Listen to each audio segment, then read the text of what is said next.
What's up, guys? This is Acid. So I'm going to review Cypress Hill's Greatest Hits album from 2005, Greatest Hits from the Bong. Now, this basically came out a year after their second most recent album at the time, which was Till Death Do Us Part from 2004. But after this project, Greatest Hits from the Bong, they kind of took two big gaps, one of which was until 2010 with, I think the project was called Rise Up, and then after that they didn't drop another album until 2018 with Elephants on Acid, late 2018. So it's just kind of, two albums that they gave us since 2004 is pretty light, definitely in a lot of ways. It had to be torture for people who were truly fans of this group, but they did have a pretty solid track record up until 2005. And the thing about this Greatest Hits from the Bong, the reason why I'm reviewing this Greatest Hits collection is because it has some new songs on there, and I always try to review Greatest Hits when they do that, particularly like when talking about Eminem's Curtain Call, which came out in the same month as this. I do feel like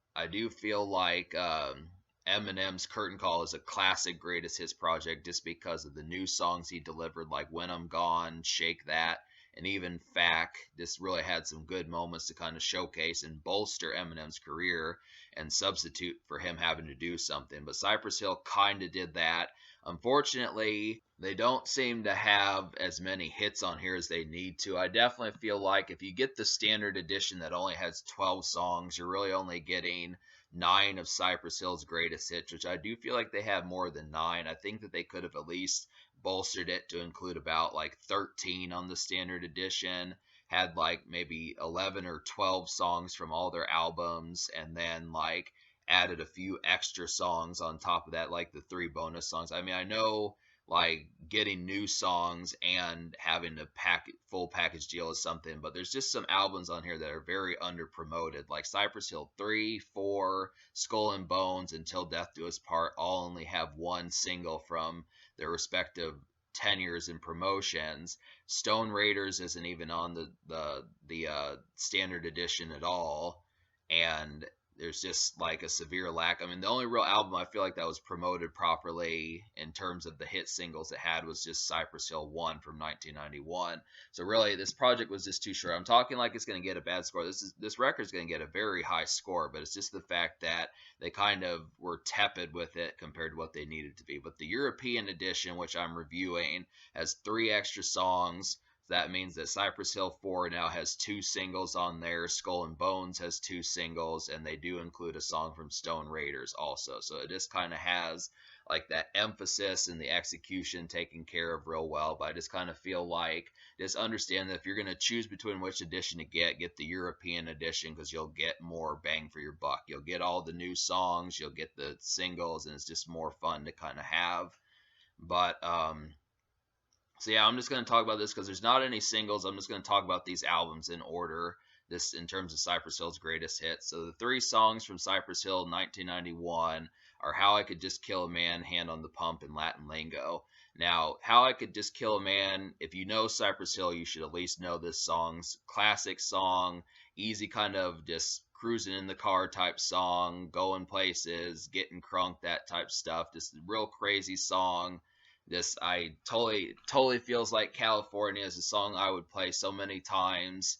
This easy kind of going places and having a lot of things to do and that type of stuff. The thing about Cypress Hill 1991 is a lot of these feel like going places songs. Minus Latin Lingo, Hand on the Pump, and How I Could Just Kill a Man both feel like you've got some errands to run, you're smoking, you're having fun, you're just going out and about, and they're just simple kind of summer songs on top of that. So like How I Could Just Kill a Man is so distinct, classic Cypress Hill song, probably one of their best songs ever.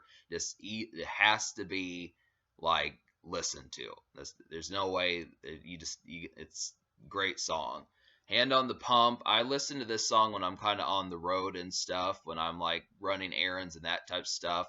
And the thing about it is, Hand on the Pump, it doesn't just have to be like going to get like liquor or beer or something like that. It could be like just going to get potato chips at Walmart or going to drop off some bills. This stuff where you would be in the car and you've got errands to run. I like the concept of Cypress Hill doing like errand songs and kind of saying, well, hey, you got stuff to do, got to get some stamps, got to pay some bills, got to get some other stuff done, got to get some clothes, got to get some work shoes, that type of stuff. The simple stuff to kind of have. Back in 2015, when I reviewed Cypress Hill 1991, I didn't like this song, but just know now that I do. If you haven't seen me talk about Hand on the Pump since 2015, just understand that I do like this song quite a bit. So that's an easy kind of 180 that I've done, that I completely appreciate this song now. Latin Lingo is a kind of more like kind of party song, just in the Latin sense, and that's pretty kick ass. I definitely feel like it has like a lot of good vibes about it. Just a backyard smoking kind of song, the festivities, that type of stuff. Puff Puff Pass, some of that. So I appreciated that song. Black Sunday represents this project with two songs. So of course there's Insane in the Brain on there, which is a crazy kind of like loco kind of song. I really feel like just the riff in there, or whatever that is, that kind of has, is pretty nuts. And I do appreciate this one. This is one of Cypress Hill's most distinct. I mean, I feel like Black Sunday outdid Cypress Hill 1 just in terms of its impact. This was the breakout album from them, but I still like the songs from Cypress Hill 1 better.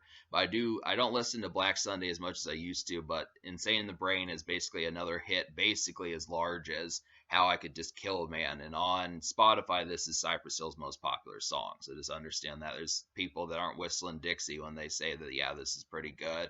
I Ain't Going Out Like That as a variation on Insane in the Brain. Very has like, it's a 1-2 punch. So if you like Insane in the Brain, chances are you're gonna like I Ain't Going Out Like That.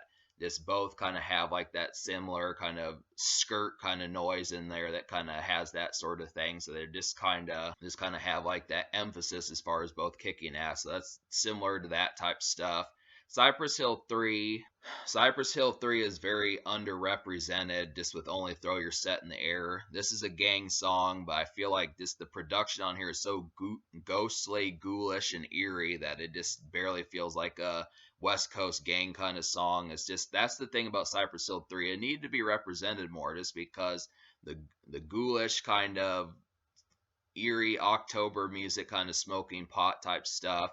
I'm definitely surprised that Illusions and Boom Biddy Bye Bye weren't on here, because those are better songs than Throw Your Set in the Air. But I really don't understand why Cypress Hill didn't promote that project more. There's just how many hits off of Temples of Boom. That was a classic album in my opinion, but just barely got represented. So if you're a fan of Temples of Boom, just understand they got the shaft, but Throw Your Set in the Air is at least somewhat and it's a good song, but I like other songs better in terms of singles.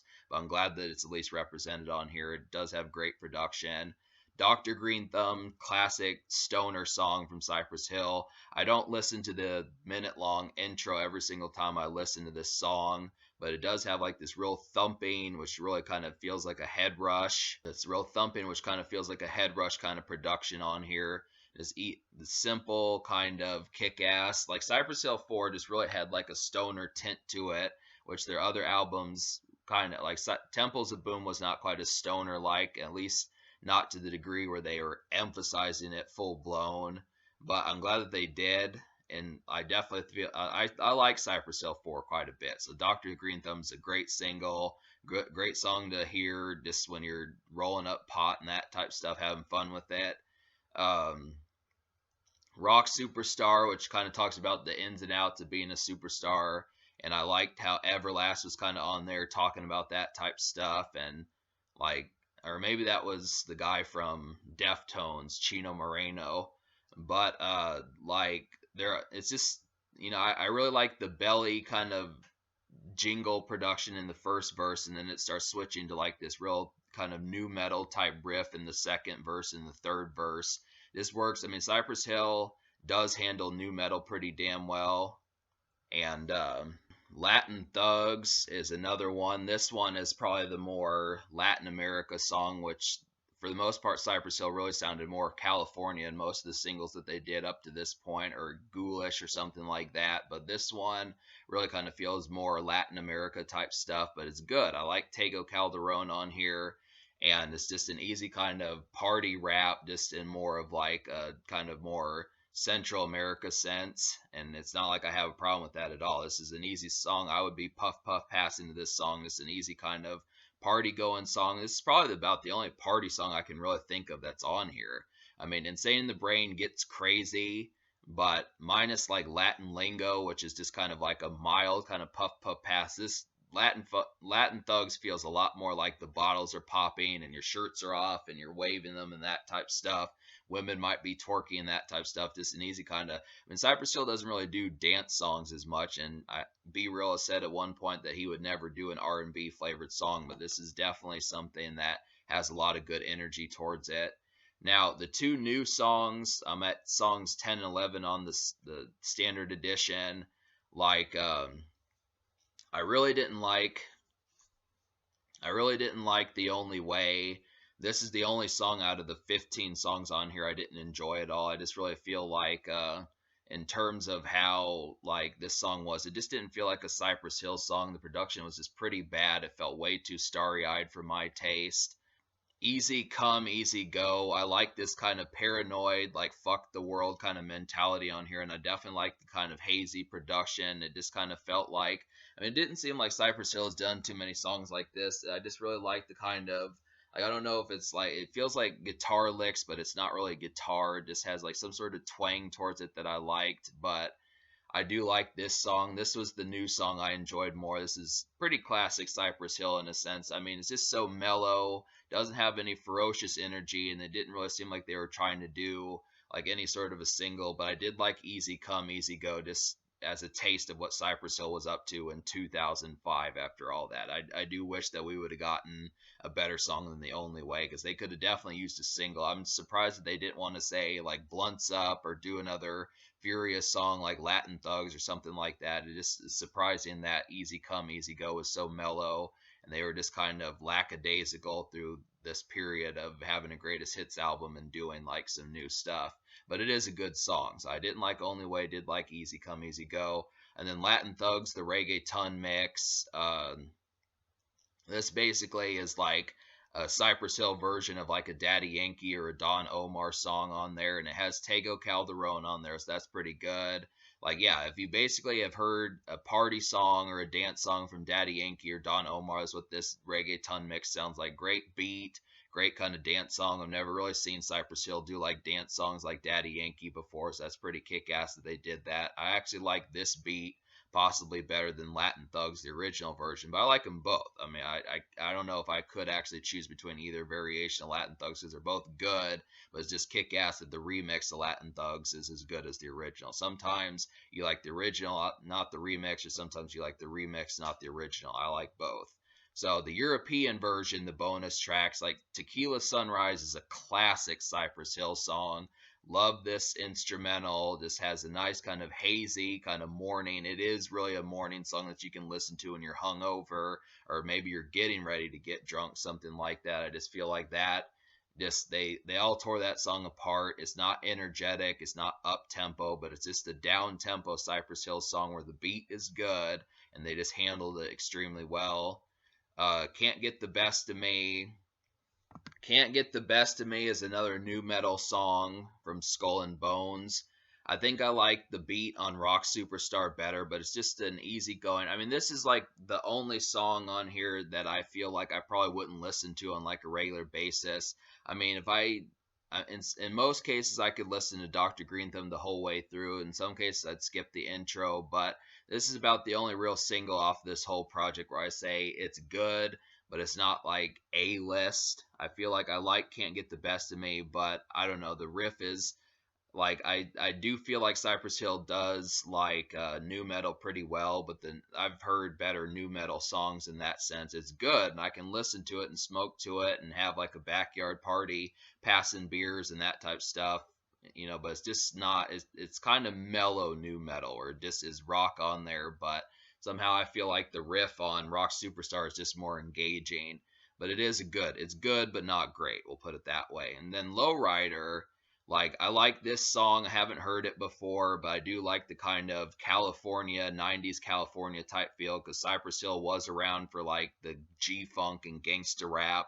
That's kind of what Black Sunday was about in a lot of ways. And that type stuff. So it just kind of, it's good to kind of get that kind of 1995, 1996 California type feel, because lowriders were hella popular back in the 90s in California and stuff. So it's just that kind of type stuff that Kid Frost would do, and that sort of nonsense is just pretty kick ass. That's all the songs. So for me to tell you the songs I recommend, it's easier to tell you the only song I don't recommend. The only song out of the 15 on here that I don't recommend to you is just The Only Way. Like I said, it just barely felt like a Cypress Hill song, and the production really was kind of cumbersome compared to some of the stuff that Cypress Hill normally is on. I mean, I just completely feel like that's one of the most awkward Cypress Hill songs. It, I would have really expected they should have natched this song and just put like a hit single, some hazy kind of pop song on here, and then just truly marketed this project, and it probably would have sold better. That's, I mean, I'm going to give this album a 10 out of 10, but just understand that I still feel like there's work that could be done. Like a couple of my complaints would just be Nick's The Only Way, put like a single on there instead, and then add like at least one song to each album that was on here. So I feel like this entire project probably should have been like 17 or 18 songs. Definitely another song on Temples of Boom. Definitely another song on Till Death Do Us Part. And maybe another song off Stone Raiders. And then maybe another song off Black Sunday too. Just because like I feel like Black Sunday had more hits than just two. So that's just kind of the concept. 10 out of 10 though. Um, the social score I'll give an 8.5, just because there are some moments on here. Like I feel like anything from Cypress Hill 1 is easily sociable. Black Sunday, same thing. Temples of Boom kind of is misrepresented. Dr. Cypress Hill 4 has some good ones. Skull and Bones kind of half and half, just because like I feel like the riff in my opinion wasn't quite as catchy off Can't Get the Best of Me. Till Death Do Us Part had a nice party song, and it's definitely necessary just because it had a party type vibe on there, and there weren't a lot of songs that were kind of like that. And then Latin Thugs, the reggaeton mix, was a dance party song where it gets women twerking and that type stuff, so that's definitely necessary. But yeah, it's just kind of, that's kind of the concept, is it just doesn't have the right representation in some cases, and no single. So that's kind of the thing. So 8.5, but I do give this album a 10 out of 10 in terms of quality. So that me giving it a 10, that's got to amount to something. So that's just kind of the concept. But in terms of the future, like Cypress Hill just dropped an album back in March. So they dropped an album in 2022. So they are kind of back, but I'm going to have to get around to messing with Cypress Hill more. But I wanted to cover this just because it's been a while since I've talked about Cypress Hill. This is going to say I still rock with them. I do kind of feel like that's some kick-ass stuff, but this is the greatest hits from the Bong, and this is the concept of saying, yeah, you need to get this, but just understand the concept. I mean, even if you own all the Cypress Hill songs, there's still at least two songs that I recommend to you that are brand new, that are worth picking up this project in exchange for. So understand that.